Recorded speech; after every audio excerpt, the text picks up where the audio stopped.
Rajamahendravaram city నియోజకవర్గ Telugu Desam party Janasena ఉమ్మడి assembly అభ్యర్థి ఆదిరెడ్డి వాసు ఈ నెల 10వ తేదీ నుండి ఎన్నికల శంఖారావం పూరించనున్నారు. ఈ సందర్భంగా స్థానిక మోరంపూడి జంక్షన్ సమీపంలోని జెమినీ గ్రౌండ్స్ లో భారీ సభ నిర్వహించడానికి సమాయత్తమవుతున్నారు.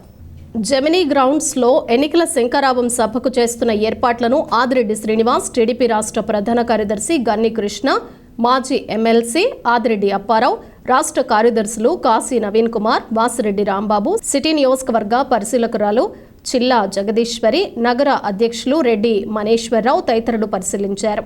ఆదిరెడ్డి గన్ని మీడియాతో మాట్లాడుతూ ఈ ఎన్నికల శంఖారావం సభకు శ్రీకాకుళం ఎంపీ కింజరపు రామ్మోహన్ నాయుడు, మాజీ మంత్రులు సుజయ్య కృష్ణరంగారావు, కేఎస్ జవహర్ తదితరులు ముఖ్య అతిథులుగా హాజరవుతారన్నారు.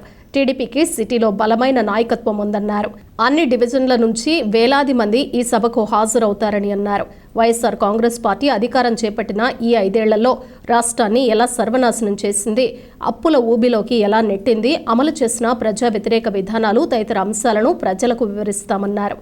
మార్గని భరత్ ఎంపీ అయ్యుండి రాజమండ్రికి మాత్రమే పరిమితం కావటం ఏంటన్న విషయాన్ని ప్రజలకు క్షుణ్ణంగా వివరిస్తామన్నారు. టీడీపీ నాయకులు బొడ్డిగ రాధా, ఉప్పులూరి జానకిరామయ్య, శెట్టి జగదీష్, మరుకుర్తి రవి యాదవ్, మర్రి దుర్గా శ్రీనివాస్, కార్యదర్శి కిలపర్తి శ్రీను, మజ్జి రాంబాబు, కొయ్యల రమణ, దాస్యం ప్రసాద్, సంసాని ప్రసాద్, బంగారు నాగేశ్వరరావు, నల్లం శ్రీను, బుడ్డిగ గోపాలకృష్ణ, బుడ్డిగ రవి, చాపల చినరాజు, చింతపల్లి నాని, మాజీ కార్పొరేటర్ కడలి రామకృష్ణ, కంటిపూడి రాజేంద్ర ప్రసాద్, చొప్పర్ల భద్రారావు, తోట కిరణ్, రేగేటి సూరిబాబు, మంత్రమూర్తి రాంబాబు, మదీనా సాహెబ్, వానపల్లి శ్రీనివాస్ తదితరులు వారి వెంట ఉన్నారు. రోజున ఈ గ్రౌండ్లో దీన్ని జెమినీ గ్రౌండ్స్ అంటారు పేరు.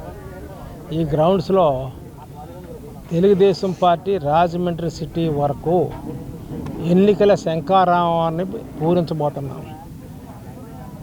దీనికి ముఖ్య అతిథులుగా ఎంపీ రామ్మోహన్ నాయుడు, బొబ్బులి సుజయ రంగారావు, జవహర్ వీళ్ళందరూ రావడం జరుగుతుంది. ముఖ్యంగా ఏంటంటే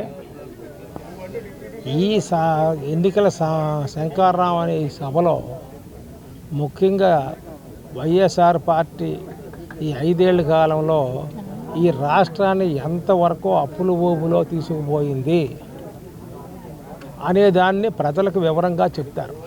శంఖారావం ఇది ఎన్నికల శంఖారావం అంటే ఎంతో ఉత్సాహంగా అన్ని వార్డుల నుంచి కూడా బస్సుల్లో వస్తున్నారు, ఆటోల్లో వస్తున్నారు, బైకుల మీద వస్తున్నారు, దగ్గర ప్రాంతం అయితే నడిచి వచ్చేస్తున్నారు. ఇంత స్వచ్ఛందంగా ప్రజల్లో మా తెలుగుదేశం పార్టీ నాయకులు కార్యకర్తల్లో ఎంతో హుషారుగా ఉంది. రేపు జరిగే ఈ కార్యక్రమం ఖచ్చితంగా సక్సెస్ అవుతుంది. ఇది కనీ విని నెరగని రైతులు రాజమండ్రి సిటీ ఒకటే అయినా 15,000 దాటి రావడానికి సిద్ధంగా ఉన్నారు. మా అంచనాల ప్రకారంగా ఇంకా పెరిగితే పెరగచ్చు. కాబట్టి ఈ సభ ద్వారా వాళ్ళు చేసే దుర్మార్గపు పనులు, దుర్మార్గపు ఆలోచనలు పెద్దలందరూ కూడా వివరిస్తారు, ప్రజలు తెలుసుకుంటారు.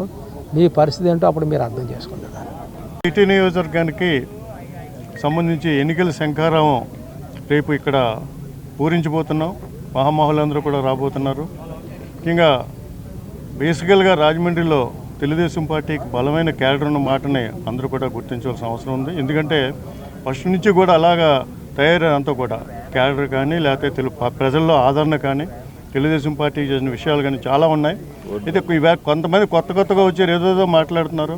ఈ రోజున ఇక్కడ ఊరికి ఒక పక్కన ఈ గ్రౌండ్లో మీటింగ్ పెట్టుకోవాల్సిన పరిస్థితి ఎందుకు వచ్చిందంటే సుబ్రహ్మణ్య మైదానాన్ని ముందు బుక్ చేసుకుంటే దాన్ని బ్యాక్ డేట్తో మళ్ళీ బుక్ చేయించేసి అధికారాన్ని అడ్డం పెట్టుకుని అధికార దుర్వినియోగం చేసి అక్కడ ఆ గ్రౌండ్ ఇవ్వకుండా చేసిన వాళ్ళని ఇక్కడ ప్రైవేట్ గ్రౌండ్లో పెట్టుకోవాల్సిన అవసరం వచ్చింది. ఏదేమైనా కానీ మీటింగ్ సూపర్ సక్సెస్ చేయడం కోసం తెలుగుదేశం పార్టీ శ్రేణులన్నీ కూడా రెడీగా ఉన్నాయి.